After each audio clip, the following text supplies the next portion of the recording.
Le Maroc tel que nous allons le révéler est l'une toute autre nature et relève d'une situation inédite, sans précédent. Ce pays présente en effet toutes les apparences d'un système économique normal et à certains égards sophistiqué, banques, entreprises, secteur privé. Une réalité dont il convient de parler au passé. Le secteur économique marocain ressemble désormais à un village potemkin qui dissimulerait les prédations royales. Un maître des forges français, Wendel, avait énoncé au début du XXe siècle un principe que Mohamed VI et son entourage semblent avoir repris à leur compte. Le bien ne fait pas de bruit, le bruit ne fait pas de bien.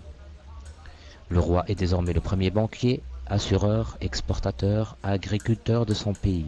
Il contrôle également le secteur de l'agroalimentaire, de la grande distribution et de l'énergie. Une prise de contrôle feutrée. Pourtant, l'enrichissement effréné du souverain et de quelques hommes à son service peut avoir des conséquences politiques incalculables.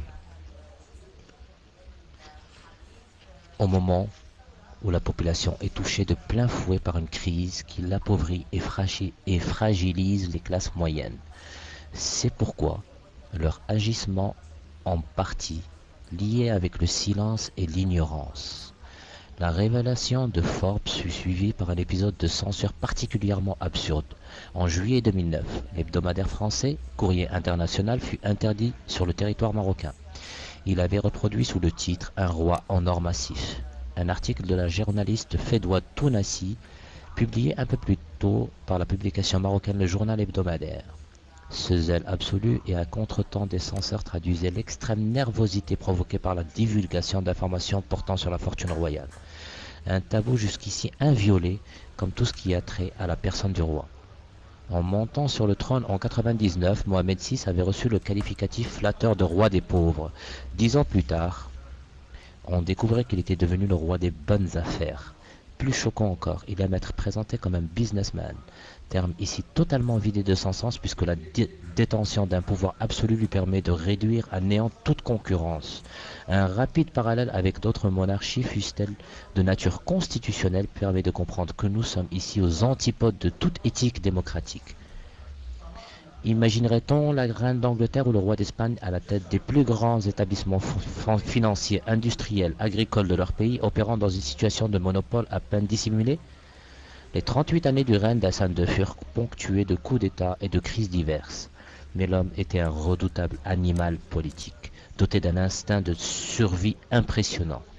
Dans les années 60 et 70, au moment où la plupart des pays nouvellement indépendants choisissaient la voie socialiste, il se tourna habilement vers l'économie de marché, tout en mettant en œuvre une stratégie d'accaparement de la rente. Le jardin secret du roi. Attentif à ses intérêts, Hassan II a toujours veillé à ce que la famille royale ait d'abord lui-même bénéficié de revenus financiers conséquents. Mais omniprésent dans le champ politique, il se désintéressait fondamentalement des questions économiques. Son successeur, lui, demeure une véritable énigme politique. Inexistant sur la scène internationale, souvent absent de la scène intérieure, il n'a jamais accepté d'être interviewé par un journaliste marocain, n'a jamais accordé la moindre conférence de presse et il paraît se désintéresser de la politique comme de son pays. En revanche, hyperactif dans le contrôle de ses affaires, il semble regarder le Maroc comme un marché captif soumis à son bon vouloir.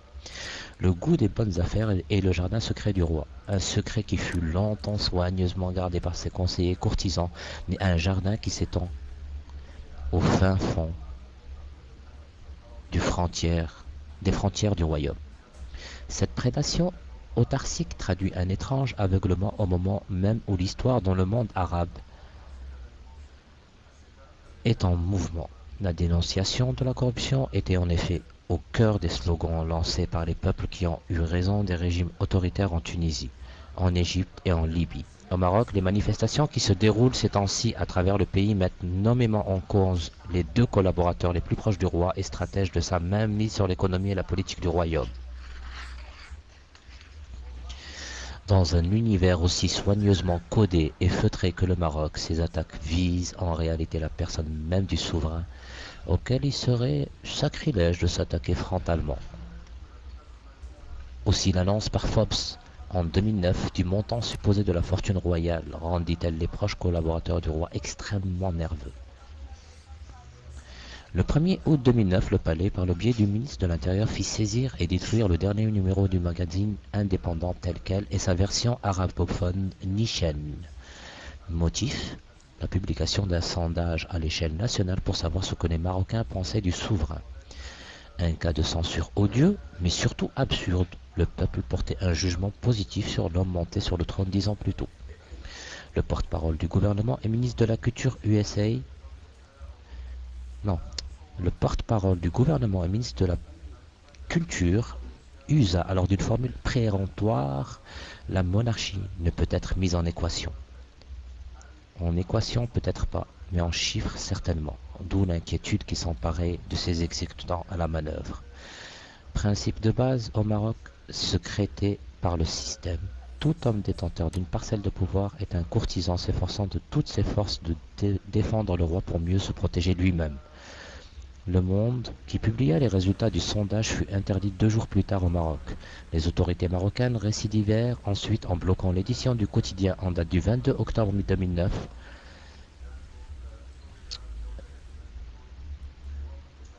Sa une exhibait un dessin de Plantu montrant un personnage coiffé d'une couronne tirant la langue avec ce qui ressemblait à un nez de clown.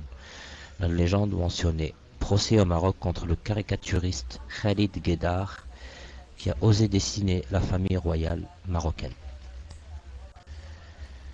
Désormais, l'opinion se fait entendre dans les pays arabes. Une irruption fâcheuse qui perturbe la stratégie et complique les objectifs des dirigeants en place. Sauf au Maroc, où impavide, le roi et ses exécutants continuent de se livrer à la dépravation, ou plutôt à la prédation. Le marzen est le mot par lequel on désigne l'appareil d'État entourant le souverain. Ses caractéristiques: une soumission aveugle aux ordres du monarque et un désir effréné de satisfaire des besoins que la position occupée au sein de la hiérarchie permet d'assouvir. Pour les hommes du marzen, le Maroc n'est qu'une mine à ciel ouvert où l'on est susceptible de puiser en toute impunité. Un monde où le sens de l'intérêt général et de l'intérêt national n'existe pas. C'est ainsi que le souverain marocain et ses proches conseillers pratiquent cette forme dégradée du pouvoir qu'est l'abus permanent.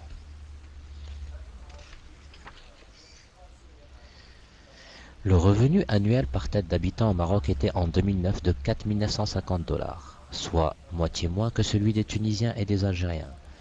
Pourtant, ce pays pauvre, doté d'un État faible, est une source inépuisable de satisfaction pour le roi. En s'octroyant la plus grande partie de l'économie du pays, il accroît une fortune personnelle déjà immense, tandis que le budget modeste de l'État prend en charge toutes ses dépenses. Règle numéro 1, le souverain et sa famille ne payent aucun impôt. Règle numéro 2, sur ce sujet, l'opacité et le silence sont la règle. Et cette très généreuse couverture sociale octroyée au monarque et à ses proches ne souffre d'aucun débat.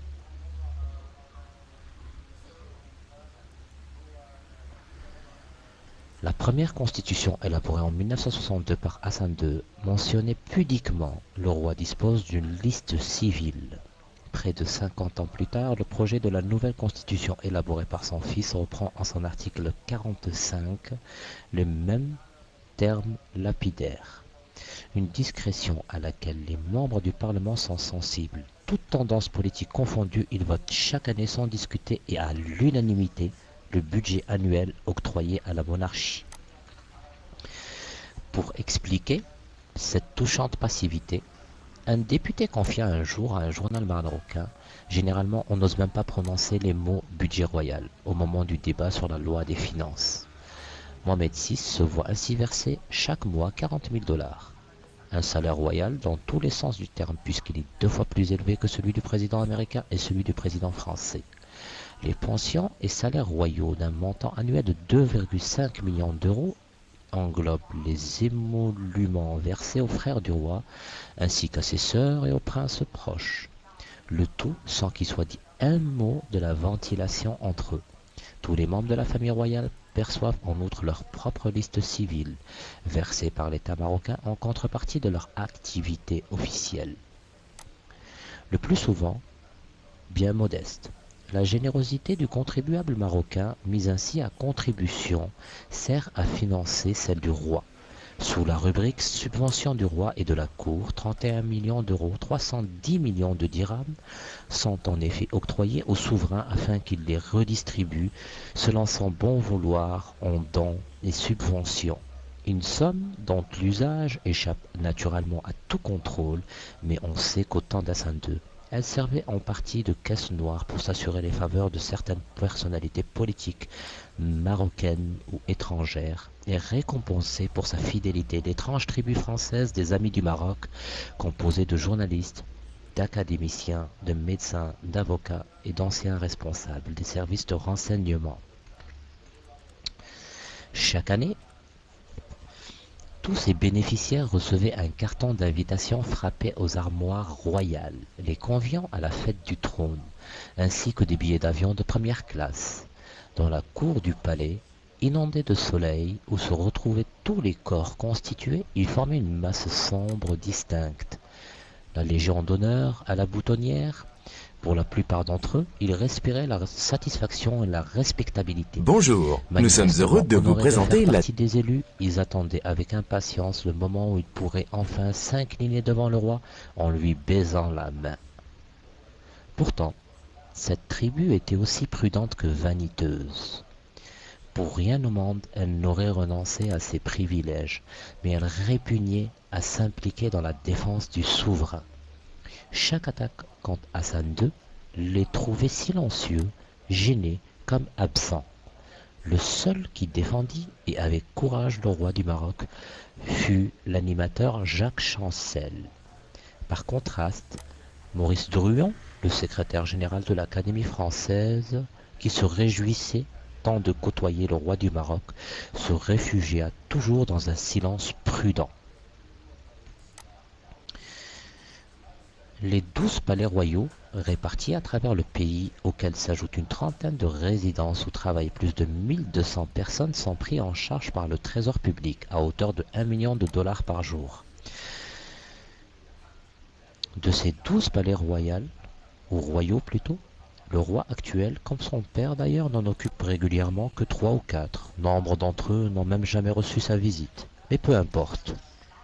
Tous sont entretenus avec le même soin vigilant.